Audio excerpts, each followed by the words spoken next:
I'm not gonna play it anymore, and that is because I have the game Last Will. Prodigal's Club. This is called Prodigal's Club. This is Prodigal's Club. Let's do that again, Nick. Do it again. 3, 2, 1, go.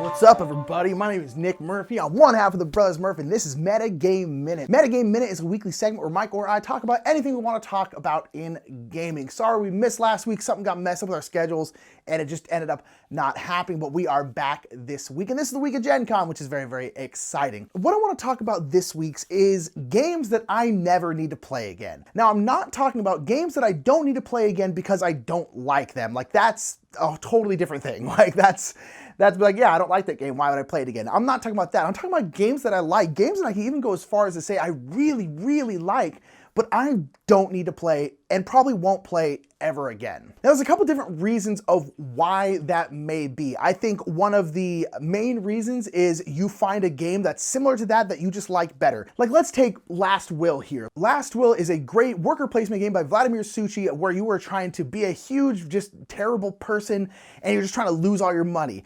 And I like this game a lot, but I never need to play Last Will again because we have the Prodigals Club. The Prodigals Club is a really great game, and it's actually a sequel to Last Will, also by Vladimir Suchi and CGE Games, and you are trying to lose all your money, but this time you're also trying to lose all your friends and lose an election. And this game I just like a lot more than Last Will. I really like Last Will, but I like this one better, so I'll probably just never play Last Will again, and I'm totally okay with that. It's no beef towards that game, no problem with that game.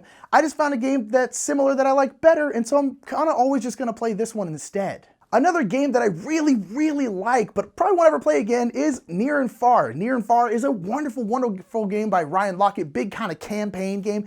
And this is pretty common with a lot of big campaign games. Once you get through the campaign, you're like, cool, I don't need to play that anymore.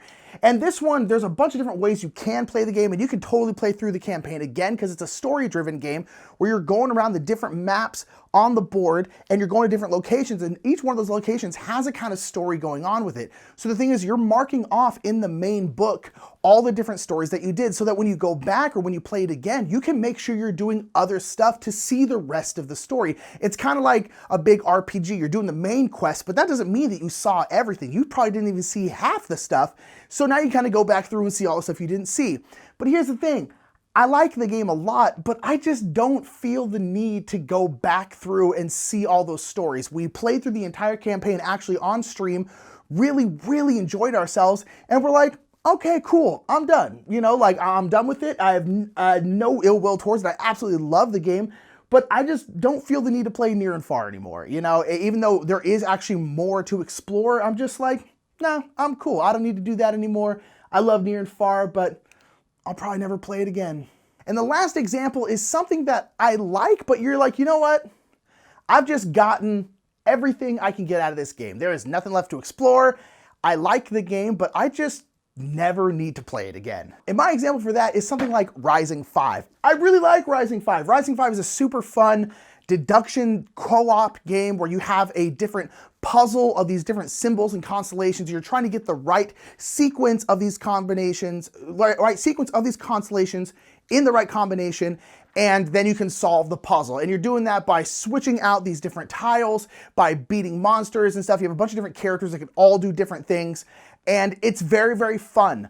But I have played it enough. I've played what I need to play out of it. I've played it a bunch of times. My roommate really, really likes this game, so we played it a ton. And after we kind of played through it a bunch of different times, I was like, okay, I never need to play this game again. I really like it, but to me, this one is because there's just not enough there. It's a really great game, but this is in desperate need of an expansion. It is the exact same game every single time. Sure, the puzzle is different, like the sequence of the constellations is different every time. It's randomly generated by the app, which is super cool because every single time it's always gonna be different. But the rest of the game is always exactly the same. There are a couple different spots that you can go to that have different monsters and different items, and they're the exact same every single time. Like, you always will go through the exact same cards. There's no different, there's no variability. It's not like, here's a deck of these cards, you're gonna choose 10 out of this, but there's 20 left, so it's always gonna be different what comes up in the game. It's like, no, it's always the exact same. And in that situation, a game like this, I'm like, cool, I've played it a bunch of times, I really like it, but I never need to play it again. If we ever did a list of like top 10 games that need an expansion, this for me right now is my number one. This game desperately needs an expansion. And honestly, if it doesn't ever get one, we're probably gonna cull it. We're doing a big cull after Gen Con. And honestly, this will probably be on the list. I really like this game, but I've played it. I've played it enough. I don't need to ever play it again because to me, it's just not different enough each time. So those are 3 different examples of why a game I may never need to play again. And again, none of them are like super negative. Even Rising 5, which came across kind of negative, being like, well, there's nothing else in this game. Even then, I still really like the game, would still play it if someone really wanted to, but like, I just don't feel the need to ever play it again. And then the other 2 are games that I really, really like, but I'm kind of like, yeah, you know, like I'm done. And I think that's fine. I think it's fine to play a game and kind of play it out. There's a lot of video games like that. You play, and eventually you're like, all right, cool, I don't need to play that anymore. And then you move on to something else. And board games, because they're much shorter things than video games, like a lot of big video games will take you 20, 30, 40, 50 hours. There's no real board game other than something big like Gloomhaven that's like that. But nonetheless, you do still kind of get that where you play and you're like, all right, cool, like, I don't need to do that anymore. I'm going to go play something else. You know, I don't really need to bring this game out.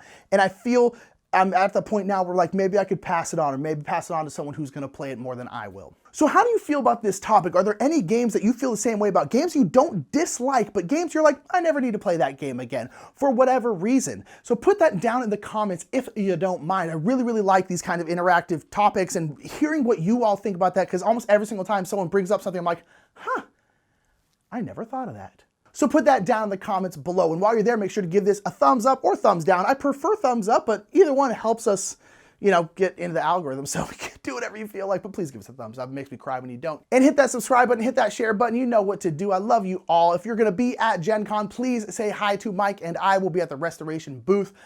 We love you all. You're all the best. And that's gonna be it for me. Remember, whether you never get tired of a game because it's just your favorite game ever and you're like, I like all games forever and always, you probably don't because that's not really a human thing, or you're the opposite and you're kind of more like me, we're like, all right, cool, I'm done with that. Remember, the more meta, the more better. Hey guys, I just want you to know that we have a Patreon and I'm hanging in here waiting for the next patron, so maybe you guys can help me out before I fall because I don't have much strength, man. I might go down. Also, you can subscribe to us. I feel really unsafe. I think I'm gonna fall. Mike. Huh? What are you doing? You're attached to a rope. Well, yeah, but it still looks dangerous. Like that rope can hold up a Camry. You can just let go, you know. Can I? Yeah, you'll be fine. Are you sure? You want to see? You shouldn't just, yeah, you're fine. Oh. You're fine. You shouldn't, you know, abuse the Patreon thing like that, you know. Yeah, you're right. You know what? I need to be taken down a peg or two. Can you lower me? Lower? Sorry. You can still subscribe if you want. Yeah, you know. You can upgrade your game experience with Game Toppers LLC if you want. Yeah. Or check out Restoration Games, but you know what? Don't do it for me and my fear-mongering tactics. Okay, well, you know what? Hey, that was on you. Did you see that? that? Was on you. Did you see that? That's on record.